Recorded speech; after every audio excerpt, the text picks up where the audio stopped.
요즘 내로남불이라는 단어는 정말 많이 쓰인다. 처음에 들었을 때는 무슨 한자로 된 고사성어인 줄 알았다. 내가 하면 로맨스, 남이 하면 불륜이라는 것이다.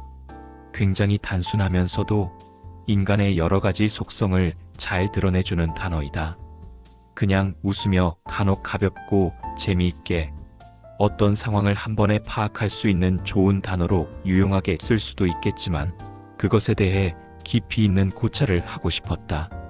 첫 번째로는 원래 비슷한 말이 있긴 하다. 남에게는 엄격하지만 본인에게는 관대하다는 것이다. 반대로 하라고 하지만 실제 이것이 인간에 대한 본능이기도 하다. 인간은 생존에 유리한 쪽으로 진화를 했다. 진화 심리학적으로 볼 때 인간은 본인의 잘못을 인정하고 그것을 고치려고 하기보다는 방어 기제나 합리화를 하면서 방어를 하는 쪽으로 진화를 했다. 물론 요즘은 사소한 것 정도는 잘못을 인정하는 사람도 많지만 뭔가 바뀌기 위해서 어마어마한 노력을 하기보다는 그냥 합리화하는 것이 편한 경우가 많다. 두 번째로는 본인의 관점에서 바라보기 때문이다. 본인은 잘못을 해도 그 잘못에 대한 정상 참작이나 감경 사유를 알고 있다. 단순히 지각을 했다 하더라도 본인은 사정이 있었다는 것이다. 하지만 타인의 사정에 대해서는 알 수가 없다. 단순한 사건들은 팩트체크로 알 수도 있겠지만 많은 경우 복잡하다. 그 사람의 가치관이나 여러 경험들, 트라우마 혹은 유년기까지 거슬러 올라가야지만 파악할 수 있는 것도 많기 때문에 사실상 타인의 잘못에 대한 정확한 판단을 하기가 힘들다. 세 번째로는 내로남불에서 남불은 필요하다는 입장이다. 본인이 과거에 잘못을 했건 하지 않았건 간에 타인의 잘못에 대해서는 자유롭게 비판을 할 수 있어야 한다는 것이다.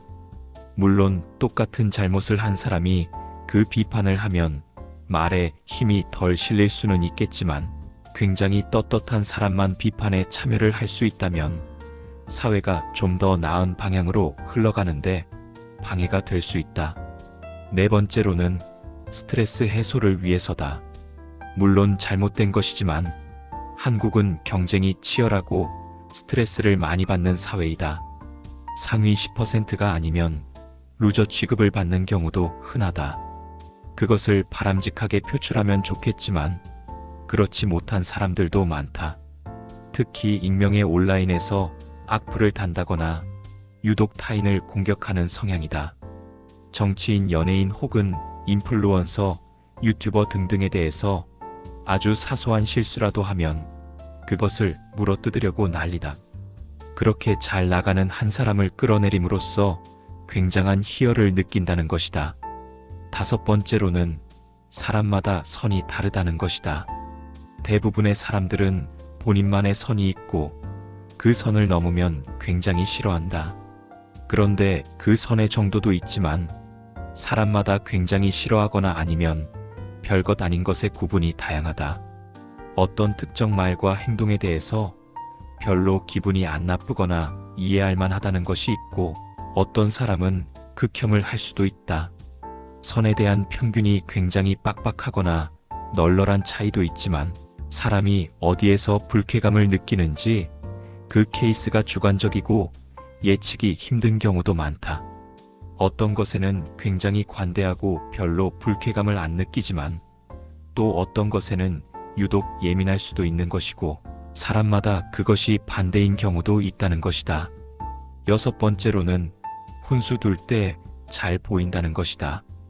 본인은 본인이 맞다고 생각하는 행동들을 하기 때문에 뭔가 결과가 굉장히 안 좋거나 누군가 옆에서 말하지 않는 이상에는 잘못이라는 것을 인지 못하는 경우가 많다. 하지만 타인의 잘못은 굉장히 잘 보인다. 타인은 잘 보이지만 매일 함께하는 본인의 모습을 거울을 보지 않으면 잘 보기 힘들다는 것이다. 타인은 객관적으로 말 그대로 객체의 입장에서 보기 쉽지만 본인은 본인을 주관적 주인의 입자에서 보기 때문에 객관적으로 보거나 혹은 자기 객관화가 힘들다.